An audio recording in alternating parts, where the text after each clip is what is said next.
uşaqların saxlamağı tərəflər özləri müstəqil sürətdə müəyyənləşdirə bilərlər. Əgər bu onunla bağlı müqavilə bağlaya bilərlər.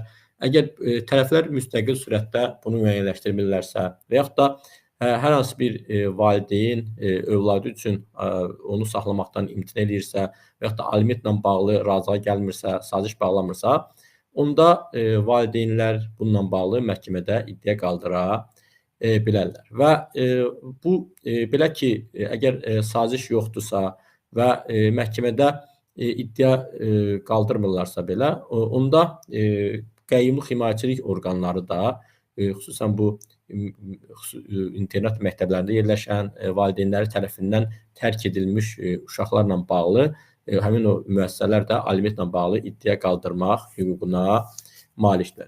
Qeyd edim ki, ümumiyyətcə aliment